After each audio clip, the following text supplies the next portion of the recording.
Hey guys, welcome back to episode 11 of Shop Talk. My name is Carissa. Sometimes you guys ask. You'll see that this video is in black and white because we are doing our reveal of our 67 twin turbo truck. You guys know about it. I think it was episode 4. We asked you guys to guess what color that you guys thought that we were going to paint it. Jeff Hauk, Beeman 5, and Pumpkins Garage and Paint, I think. You three guessed it. That it is, should we like drum roll? Nope. It is dark green.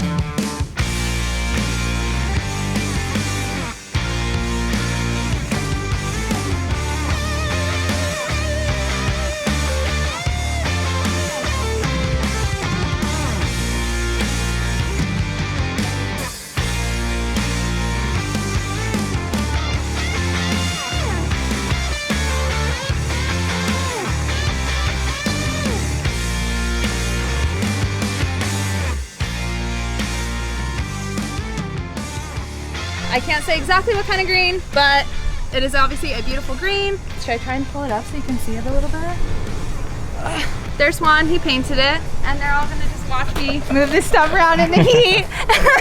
But it's fine. But yeah, so get excited. We are bringing this truck to SEMA this year, 2022, or 2021, sorry. We kept it a little bit secret with the color, but get excited, and we'll see you guys soon at SEMA. And yeah, we'll update you guys soon. Okay, it's really hot, so we're gonna go inside. Justin, do you have any scissors or knives so I can open this? I have flush cuts. I don't want to make them sticky, is that okay? Yeah, you've got a good point. It's so hot. Yeah, it's hot. Have you already had one of these yet? Yeah, when I worked at the steel mill, we were sponsored by them. Sometimes like our freezer will just be full of these when it's really hot, and it's like the dopest thing ever. This is a Squencher. It's just like a frozen Gatorade, right? Hit us up, Squenchy. We need a sponsorship. Everybody's opening up them squenchers. Gotta get squinched. Get squinched. Get squinched. We need a sponsorship now. We do. Wait, Trevor, what? Can you tell us what's going on over here? Ben's helping me out here. We're lining up this condenser with these new brackets that we're coming out with. Okay. We had some other brackets that worked okay, but they accommodated a different condenser that we didn't like so much. This condenser that we're replacing the other one with is actually a little bit bigger, but it has these little necks on it that are shorter, so that when we go to put fittings and hoses on, it fits a little better, and we can kind of clean up the lines on the front of the truck. The bonus is that we'll also be able to hopefully use the same condenser across a few different vehicles. So while we're working on this one truck right here with Ben, I've actually got a couple other trucks that have this same condenser and the same AC kit hooked up in the truck. Okay. So that hopefully we can come up with a solution for all of you guys. Get you all squared away with some nice cool air. Speaking of cooling down, Hashtag get squinched. You can talk about we squenchers. can talk about the Squenchy. Yeah, we're all Squenchy. Yeah, but man, they make my throat like scratchy, like I cough. They're so delicious and they hydrate so well. What are you working on today? We're going 42 sedan. It's a little different since we're mostly a truck shop. We got a sedan in here, so working on the floor pans, trans tunnel. Started on that today. Before I put the body back on, and did a X-frame, new X-frame section, 4-link and coilover mounts. Been tunneling the back for the 4-link clearance and for the rear coilover clearance. So the goal here is within a couple of weeks to have this one a full roller with most of the sheet metal modifications done, drivetrain in it, suspension on it, get it off the table as a roller. So that's the goal. Nice. Got a couple of weeks to do it.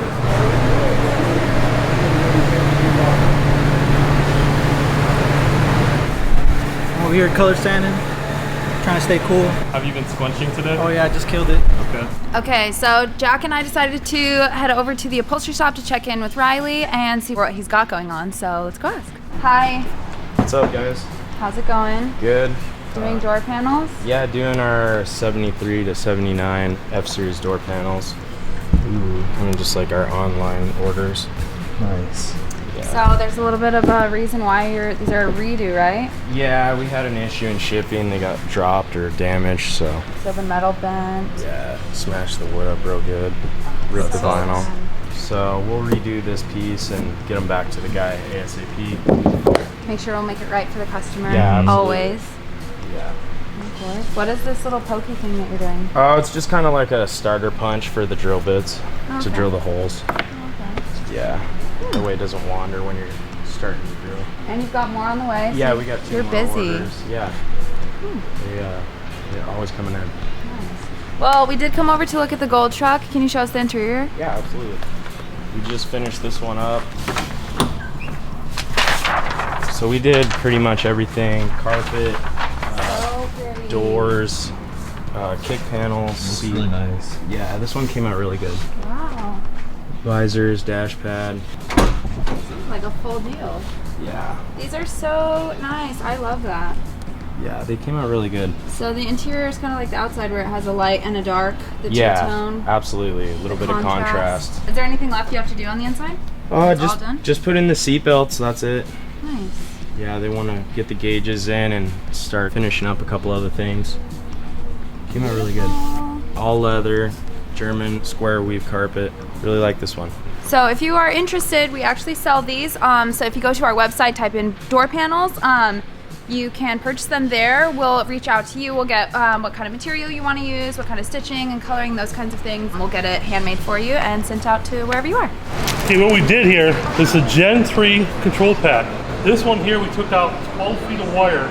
This is for a 72 Bronco, 2019 Coyote engine. So on this other harness, we're gonna cut the harness out and shorten it up for a 75 F-150. So we're not gonna shorten the whole thing up, we're gonna shorten this section up. We don't have wires everywhere. So you're gonna finish cutting all of these This out, and then putting it we all bell together? Yep. This is what I did on this one here. This one basically 12 foot of wire was removed, and it used to look like So this it was harness here. this long before, and soon this one will be this Yep. short as well? Yep. How do you keep track of all those wires? Basically, number system. What I do is I'll label the wires from end to end, and I match the numbers up. To do something like this, it's about 12 hours. That's a lot of work. Yeah. There's things we got to do to make it look cleaner. Basically, that 72 Bronco, we hide it. You can't see in the firewall. The way we developed it, made it shorter, makes it a lot easier. We did that one on a 70 Bronco. It's really clean. So right here we have a really cool underdash valance that we're coming out with. Really gives you the ability to hide your AC components under the dash, as well as kind of put in some new AC vents that look really nice. Gives you some more surface area to work with that typically you kind of lack in these trucks. The dashes can be kind of full already originally. They don't have much room to add stuff, so this gives you a good place to do that. We also have some AC brackets down here that allow you to run the Restomod AC boxes. So really what we're hoping to come out with for a lot of the Ford and Chevy vintage trucks are drop-in, really intuitive, easy to use AC kits. You'll get everything from your condenser brackets, all of the hoses and fittings, the AC unit itself, valance if it's needed, AC vents, you can pick which ones you would like. We also will be offering all the brackets to make everything bolt in and be a really good fit for you. So we're hard at work on that. We appreciate the patience because there's a lot to be done and there's a lot of really niche stuff going on here, stuff that does fit in some trucks, stuff that doesn't fit in others. So we're working through that, trying to make sure we come out with a good quality product for you guys. As you can see, here are some new chassis that we have in the shop. There's 2 more over there as well, and all the ones that we've got on the trucks. So we have a lot going on right now. Of course, as always, you can give us a call to one of our salespeople or head over to our website to get a quote on a chassis. You're not going to find a better chassis out there, and of course, we're cranking them out, so let us know if you want one. And on that note, we are going to head over back to the upholstery shop and see what Jason's doing because he just headed over there, so we're going to go sneak up on him. So we made it over to the upholstery shop. You guys saw that we were working on our interior. We pretty much buttoned that up, and now we're going to see what Jason's up to because now we're headed towards the back, which would be our wood bed. Hey, what's Hi. up? So Hi, working away in the hot. snuck away from the other shop. Yeah, this is our old shop. We started Fender Garage here, and we actually have some black walnut we've hand selected. It's actually extra wide walnut. Right now I'm just fitting the wood into the bed.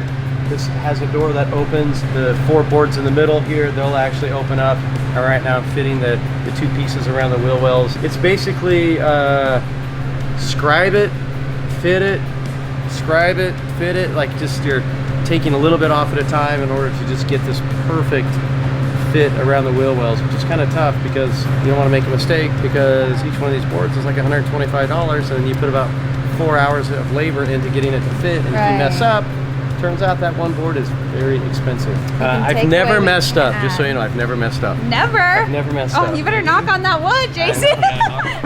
Anyway, so I've never messed up, but hopefully I won't mess up again. But I'll knock on pretty soon. I take my time and try to be a little bit more, precise. So does it get easier every time, or does it get harder every time? It's the same heart. Same? Okay. It's the same. It doesn't get any easier. I mean, the concept of how you're putting it together gets a little bit better. I'm always trying to figure out ways to improve and do a little better job. So I've actually got a couple ideas for this bed that I'm going to do a little bit differently than I've done some of the other beds. I'm just looking for design. For aesthetics purposes? It's a design element. I just kind of want something a little bit different. So rather than just do the same bed over and over and over, I've got a couple little design elements I'm working on that taking my time. It's a little bit. It's a little bit of a secret until it's done. No hints for us? It started off actually as a mistake that I had made. Okay. Wait, I thought you never made mistakes. Well, I've never had to redo a board. Okay. So, anyways, but it started off as a slight mistake I'd made, and I thought, but I think I want to figure out something different anyway. So, I came up with a different idea. When I'm putting these together, I actually use like a little spacer right here, and I put that spacer in here so I can actually tie all my boards together. So, for those of you who are wondering how we do our beds, you're getting some insider tips right here. So you're welcome. And what that does is it allows, when I'm calculating my bed strip, I want a perfect gap. Now, so that establishes it. It lets me push everything super tight together and hold it together and not move. And so then I tape it together so my bed's not moving around as I'm fitting all the other pieces. And I don't have to worry about this moving and changing. I like to go for a reveal here, and that is, it just aesthetically speaking, I feel like it's more correct seeing just a little bit of a gap. I don't like it when it's pinched tight. And the reason why is wood is always expanding and contracting. And because it's expanding and contracting, and if you have everything pinched tight, you're gonna see some deflection in your bed and you're going to see some irregularities. And also, to have something be this perfect with wood, expanding, contracting, and have it always pinched tight is never gonna work out. You're always gonna have one board that's gonna be off from the other one. So we shoot for kind of more of an architectural style design that gives us the look we're after. So this is just what we do here. Whether it's right or wrong, I'm sure you guys will tell me, and you'll let me know, and I'll read all the comments. And I see, what was it the other day? We had somebody saying, "Ah, guy's an idiot. He doesn't know how to use a table saw. He's gonna." Someone said that? Yeah, I literally have done woodworking my entire life. I know, I was about to say, you're speaking like a true woodworker. And I know how to use a table saw. Matter of fact, we have one of the nicest table saws here. It's called Soft Stop. So if you actually do stick your finger in it, it actually shuts the blade off and a little bit safer. So I practice very, very good shop safety in everything that I do. And that's why my wife will say, you have a saw for everything. I got a coping saw, I got a chop saw, I've got a crosscut saw, I've got my Japanese cutoff saw, I've got my jigsaw. Do you know what color you're going to do these in? These will be black. And are we painting them or Cerakoting? Cerakoting, and they'll match the same trim. And then this will also be a black. We'll do some dye finishing. This will probably be like a 10-step process right here in order to get the look we're after. And actually, because of the red interior and the red pinstripe on the truck, we're actually going to fade out with a little hint of a red tint on the outside edge right here up against the black on each board. It'll just kind of fade out to the edge. So that's kind of the goal. It will be a nightmare to finish it in the paint booth. It'll probably take us, just with these 8 boards we have here, 4 to 5 hours in the paint booth to get these boards 100% done. Now, that's actually fairly quick. That's not too bad. It's actually not that bad. And they'll be dry the next day where we can actually install it. But we have a big process we go through, and it's a little bit painstaking, but it's what makes them have that rich, deep luster look.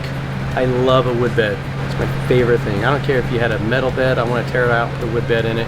That's just because I think with all this metal work and everything that's done on it, it is nice. And then you get this white bed in here, and it's like so boring. Like, I just feel like the wood actually brings this richness. It gives it like an organic and kind of this real richness and alive, organic, like you said, feeling that the metal can't ever provide. And so, and then if you finish it super high-end furniture style finishing, then it just brings the whole truck all together, and it's pretty cool. So, so one of these days, excited. hopefully we can find someone else to help do all the wood beds, because I doubt it. You'll still want to do it. Yup.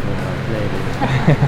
Okay, well, we'll let you get back to work. See you guys. Thank you guys for watching episode 11 of Shop Talk. We are excited to be in basically season 2 of Shop Talk, so thank you guys for coming along with us. Like, comment, subscribe, do that whole thing. It really helps us out. We appreciate you, and we will see you in the next one.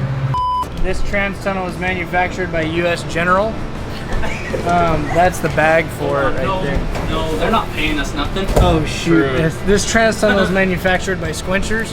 Squinchers are nice because they help replace electrolytes. Yeah. Wait, the sponsorship. The Squinchers are really nice because they replace the electrolytes in your body. And when it's nice and hot, No. gross. Stop. He looks it. I haven't been, I haven't been squenched in 2 years because the last time I was squenched was when I was in the body shop 2 years ago. It's a great day. I am not sponsored by Squinchers, We just need to send more. Not yet. but I got to get my electrolytes up so that I can start actually talking in these videos instead of just standing here looking like a buffoon. See how much improved that. Who's ready to see Trevor 2.0 after he gets squanched?